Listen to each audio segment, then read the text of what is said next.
안녕하세요. 꿈꾸는 편집장 박범준입니다. 오늘은 내 얘기만 하자라는 주제로 얘기를 좀 해보려고 하는데요. 요즘 꼰대라는 말을 많이 쓰잖아요. 남 얘기를 하면 꼰대인가요? 자기 얘기를 하면 꼰대인가요? 보통 자기 얘기만 하는 사람은 마이크를 다른 사람한테 안 주고 내 얘기만 합니다.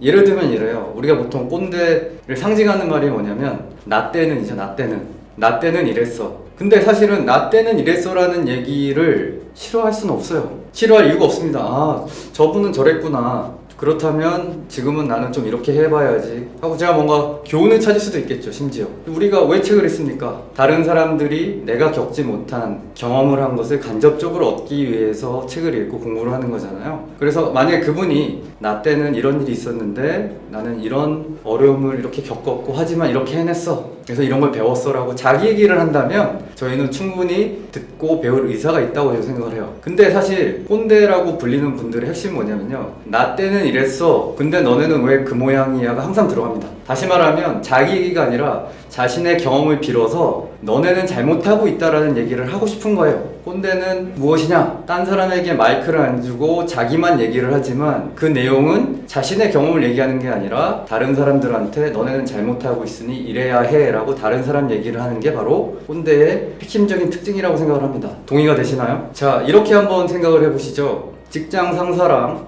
외부 미팅이 있었어요. 부하 직원이 약속 시간보다 한 1, 2분 늦었습니다. 친구들 사이에서라면 흔히 있을 수 있는 일이고, 근데 뭔가 이분은 벌써 못마땅합니다. 미팅을 잘 끝내고 부하 직원한테 이렇게 얘기를 하죠. 외부에 이렇게 미팅을 할 때는 최소 10분, 20분 먼저 와서 기다리는 게 예의야. 나 때는 요즘처럼 스마트폰도 없고 지하철이 시간을 딱딱 맞춰주지는 않았지만 다 시간 계산해서 혹시 늦을까봐 30분도 전에 와 있고 그랬어. 이렇게 얘기를 합니다. 이런 분이 제가 생각하기에는 전형의 꼰대인데요. 자기 얘기를 하는 게 아니라 네가 1, 2분 늦은 게 아무것도 아니라고 생각할 수 있지만 그건 잘못된 거야. 고쳐라고 얘기를 하고 있는 거죠. 이때 만약에 자기 얘기를 하면 어떻게 되냐면요, 아유, 나 누구씨 혹시라도 늦어가지고 미팅에 좀 실례가 될까봐 걱정했어 라고 얘기를 하는 겁니다. 자기 마음을 얘기하는 거죠. 상황이 이랬는데 당신이 예상보다 늦게 와서 나는 걱정을 했다. 이거는 내 마음이기 때문에 이야기를 해도 돼요. 근데 너는 사고방식이 틀려 먹어서 어떻게 외부랑 미팅을 하는데 미리 와 있지 않고 시간을 넘겨서 오니 그건 네가 잘못한 거야 라는 거는 내 얘기가 아니라 다른 사람의 얘기죠. 이렇게 다른 사람을 이야기하는 것이 많은 문제의 원인이 됩니다. 제가 간섭하지 않는 것이 관계에서 중요하다는 말씀을 드렸는데요. 결국 간섭이 나타나는 다양한 방식, 잔소리라고 부를 수도 있고요. 충고, 조언, 평가, 판단, 상대방의 이야기를 함으로써 많은 부분에 문제가 생깁니다. 이런 일은 직장뿐만 아니라 가족에서도 쉽게 일어나는데요. 예를 들면 부부 사이에 아주 사소한 생활 습관 때문에 그 방식은 틀린 것 같고 내 방식이 맞다라고 하면서 아, 저 사람이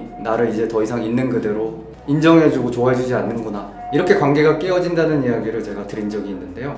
이런 예를 한번 더 볼게요. 머리를 얼마나 자주 감느냐. 제가 놀란 적이 있습니다. 저는 사실 머리를 일주일에 3번 감아요. 많이 안 감는 편이죠. 근데 젊은 친구들이 약간 이상한 눈으로 봐요. 지저분해 라고 생각할 수도 있겠죠. 매일 감는다는 사람도 봤고 하루에 2번 감는다는 분도 봤어요. 근데 최근에 또 어떤 분이 있었냐면 노프라는 말 혹시 들어보셨어요? 샴푸를 안 하는 겁니다. 머리에 어떠한 비누든 샴푸든 되지 않아요. 물로만 씻습니다. 이분들은 건강에 대한 걱정도 있고 환경에 대한 고민도 있어서 그런 결정을 하신 거죠. 자, 어떤 사람은 아예 머리를 감지, 어떤 분은 매일 한 번 감습니다. 어떤 분은 매일 한 번 감는데 어떤 날은 2번도 감아요. 어떤 게 정답일까요? 여러분 혹시 어떤 게 정답이라고 확신해서 얘기하실 수 있는 분이 혹시 있나요? 저는 솔직히 모르겠어요. 하지만 제가 3번을 감는 이유는 해보니까 지낼만 하고 내 나름대로의 생활 방식을 가지고 있는 거죠. 그런데 결혼을 하면 이런 문제가 발생합니다. 자기는 왜 머리를 매일 안 감어? 그럼 잘 때 지저분해서 나랑 같은 이불 속에서 자야 되는데 너무한 거 아니야? 사람이 이렇게 게을러서 어떡해? 이렇게 얘기를 합니다. 이런 게 바로 남의 얘기이고 상대방의 고유함을 인정하지 않는 아주 전형적인 예입니다. 오히려 반대로 남편이 여보, 우리 지금 한참 열심히 돈 벌어가지고 집도 사고 해야 되는데 머리를 2번씩이나 가면 어떻게 하루에, 이렇게 얘기를 하는 겁니다. 이건 뭐냐면 상대방의 방식을 인정하지 않고 그거는 잘못됐다라고 평가하고 판단하고 그러지 말라고 충고하고 조언하는 거죠. 아주 우리가 흔히 쓰는 말로 얘기하면 그냥 짜증내고 잔소리하는 겁니다. 그렇게 해서 아낄 수 있는 비용이 얼마나 되는지 모르겠지만, 혹은 머리를 한 번 더 감게 남편을 만들어서 얼마나 청결하고 건강하게 살지는 모르겠지만 그렇게 해서 얻는 이익보다 그러지 않음으로써 좋은 관계를 유지하는 이익이 훨씬 더 크다고 저는 생각을 합니다. 자기 얘기를 하면 이렇게 얘기할 수 있어요. 나는 하루라도 머리 안 감으면 불편하던데 괜찮아? 이거는 자기 얘기입니다. 그리고 호기심에서 물어보는 거죠.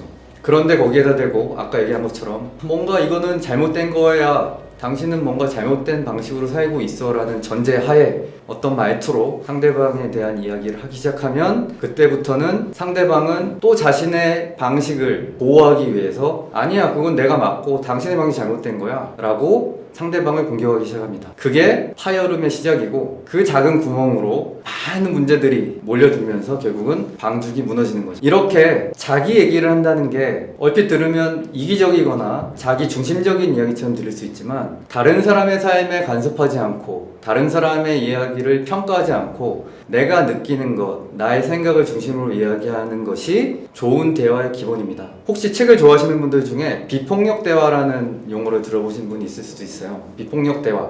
폭력적이지 않은 대화는 어떤 걸까요? 사실 제가 오늘 말씀드린 남의 이야기하지 않고 나의 이야기하는 것과 상당히 유사합니다. 거기 보면 이런 예가 아직도 저는 기억이 나요. 어머니가 밖에 나가서 일을 하고 들어왔는데 아이가 장난감을 가지고 다 어질러 놓고 치우지 않은 상태로 있는 거예요. 엄마가 화가 나서 이렇게 얘기를 합니다. 너는 엄마가 다 놀고 나서 치워놓으라고 몇 번 얘기했어. 엄마가 직장에서 일하고 들어와서 또 고생하는 게 그렇게 좋아? 너 정말 나쁜 애구나 라고 얘기를 합니다. 혹시 비슷하게 화를 내보신 적이 있나요? 혹은 비슷한 마음이 들어보신 적이 있나요? 이런 이야기가 상당히 폭력적이라는 것이 바로 비폭력 대화라는 책의 주제예요. 왜 폭력적이냐? 아이가 놀다가 엄마가 돌아올 시간까지 다 치워놓기로 한 약속을 잊어버릴 수 있습니다. 아이는 왜 그랬냐면 노는데 빠져서 그랬던 거죠. 근데 이 엄마는 뭐라고 얘기를 했냐면 너는 엄마랑 약속을 지키지 않고 힘들게 일하고 돌아온 엄마한테 또 일을 시키려고 하는 나쁜 애야 라고 얘기를 한 거죠. 이 아이는 자기가 실제로 한 잘못은 노느라고 잠깐 엄마와의 약속을 까먹은 건데 거기에 대한 생각을 하는 게 아니라 엄마를 괴롭히려고 하는 나쁜 애가 아닌데 라고 자기를 방어하게 돼. 정말로 반성해야 될 엄마와의 약속 문제는 사라지고 나는 나쁜 애가 아니야, 왜 엄마는 나한테 나쁜 애라고 하지? 내가 정말 나쁜 애인가? 이런 생각을 하게 된다는 겁니다. 그러면 어떻게 얘기를 해야 되냐? 바로 그때도 자기를 얘기를 하면 됩니다.